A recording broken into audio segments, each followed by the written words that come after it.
Alright, so one of the issues that I had on the El Camino ever since I put the L67 into it was that this throttle cable was not quite right. Either the cable itself was too long or the housing was too short. Either way, it needs to get modified. I got this off of that same 4th gen Camaro V6 that I got the original naturally aspirated engine from. But between the supercharged and the naturally aspirated engine, they changed this length right here for some reason. Couldn't tell you why. So there are a few different ways to go about fixing that. The most obvious solution might be to just get a universal throttle cable kit, and in some applications that might work just fine. There are a few different reasons why I don't want to do that in this case. The first one is this end up here. It seems to be a little bit specific or unique to these 90s GMs, and I don't want to change any of those hard mounting points. The second reason is that the quality on all these kits is a little subpar in my opinion. I'm sure that they work fine, but they're always going to look like an aftermarket kit because they're always made out of, you know, some stainless braided AN hose lookalike kind of stuff, and that's just going to stick out like a sore thumb in that engine bay. The last reason is that the cable might not actually be long enough. This is like a 35 or 40 inch throttle cable. So I think I'm going to stick with trying to modify the one that I have. And what I'm going to do is cut it right behind this crimp here. And then save the ends off of the housing. Get a new piece of sheathing for the housing. Make a new longer one. Adjust it on the car as needed. And I've turned down a little aluminum crimp to stick on the end along with some crimping dies, and gonna kind of be an experiment because most of the ones that I see people do at home are either the screw-on type or they're the solder-filled brass ones, or you know, a mix of both. But again, it's a little aftermarket looking, even though it's something nobody will ever see. I just kind of wanted to try something different and see how it works. Throttle cables are cheap, so we'll see how it goes. That was easy enough. Yeah. Hot dog in a hallway. That's not great. So we'll figure something out. There's quite a bit of room there. Turn down a little piece of plastic put in there. I found some of the original 70s sheathing that I had was the right size to press into the housing here. It does, of course, have some steel liners. I found that it does has some steel liners going around the inside, between the nylon sheathing and the outside vinyl, I'm guessing it is. And if you cut it short enough, you can actually just get in there with some side cutters or whatever and grab those and pull those straight out. Then you're left with just the plastic, but it's too thin to actually drill to the size of the new stuff that I have, which is naturally just slightly smaller. So what I'm going to do is press a little chunk into there, fully seat it, and then, yeah, it's fully seated. I'll use some side cutters, cut it off flush, probably go back over that with a file. This drill bit I know is about the size for that to press into. Now that it's actually square, now that it's actually supported, I can drill it out and hopefully not pull it out of the housing. We'll see how that goes. Alright, plan 1 didn't work, so on to plan 2, which I've already started. It works great. Seems a little overkill, and honestly, I'm probably just being picky. But, again, pulled out all steels and nylon insert, and I am now drilling the old cable housing on the lathe. Get size. Very, very carefully. Not sure if you can see how deep that is on camera, but it looks like just enough that I'll be able to make it work. Alright, yeah, that is drilled all the way through where I need it to be. And maybe a two-hander.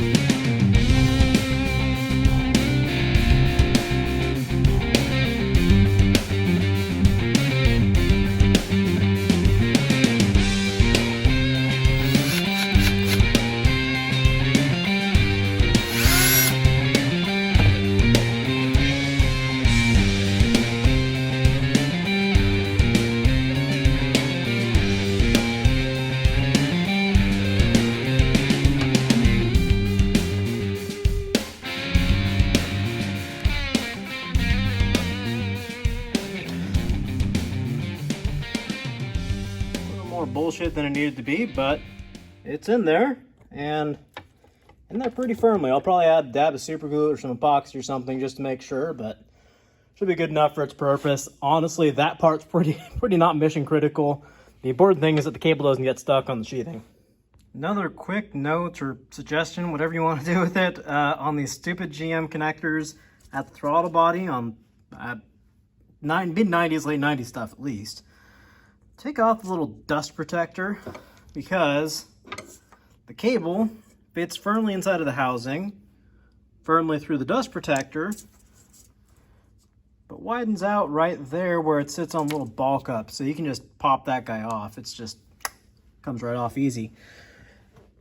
But what happens, or at least for me, was the cable was getting off track between where the housing or the sheathing ends and where that dust protector narrows down, and starting to fray the cable really bad. So if I'd done that from the beginning, I probably would have had a better conditioned cable by the end. It'll still work just fine, just something to note if you're doing this. All right, and there is the completed housing.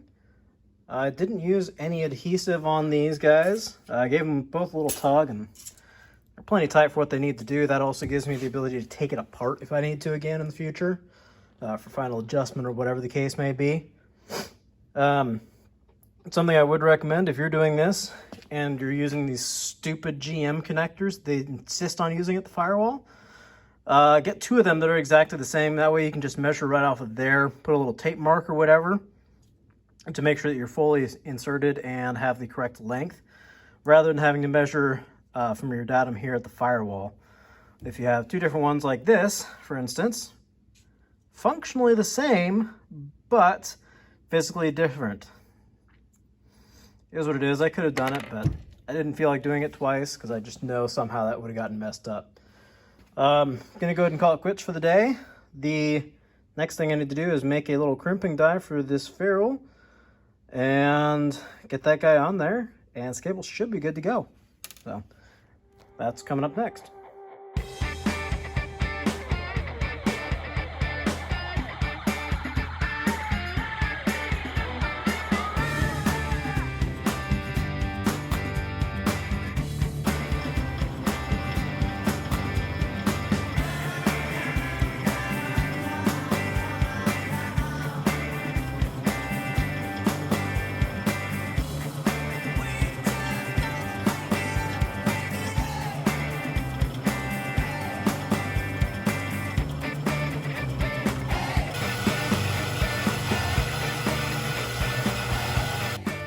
Hopefully it's becoming a little clearer what my plan is here. But basically, making a crimping die, just needed something to hold the shape and hold the dies. So those slip over like that. I'll make 1 anvil for this side, 1 anvil for the other side. In retrospect, probably should have made those a little longer to hold the anvil steady. It should work just fine though. Really don't need that much of a crimp. It is a nice tight fit. Yeah, it came unwoven a little bit, but I managed to get all the strands in there, so once I get it crimped down, it shouldn't come unwoven, and should work just fine. But I'll be honest, this whole thing is kind of an experiment, because I couldn't find any information or any tooling on how to do this, so I'm kind of making it up as I go along. I'm sure someone out there is going to be screaming at me that I'm doing it wrong, but yeah, well, part of the learning experience. That's why I did it on my extra, not my only cable. Here is the first try, at least in the final assembly. And like I said, this is all kind of an experiment, so you'll see how it goes. Safety squints on.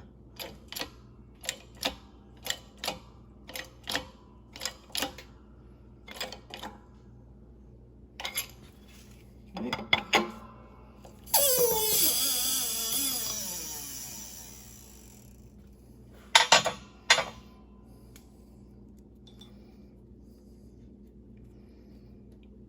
Yeah, I was afraid that would happen.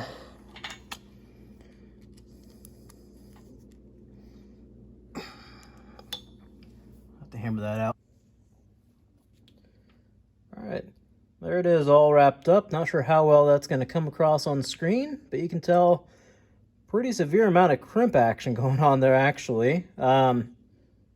couple of things I probably would change. It did deform a little bit. I kind of expected that. I would probably also make these guys thicker, longer in this direction as you're looking at it.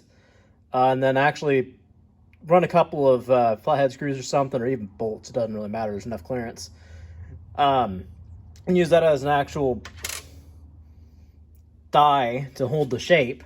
And also having them long enough that you could run the anvil's little piece of rod I had on the other side, whatever you want to call the technical term for that, have a little bit more stability to them, because they were wanting to walk side to side. So I think that gave me even more deformation, even just from having the dies come apart like that. But I test fitted on the one on the El Camino, and it does go in there. It won't go into the original Camaro throttle body because this bore is a little bit smaller.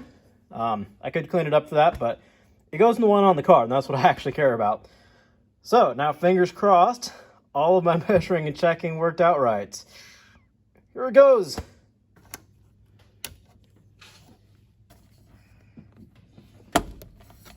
Not sure if this is actually coming across, but I even made it the right length. Would you believe that? A little bit of slack in there, which is fine, but it actually operates. Hoorah! Alright, so the throttle cable that I made with the new crimps is installed. And this is no TV magic.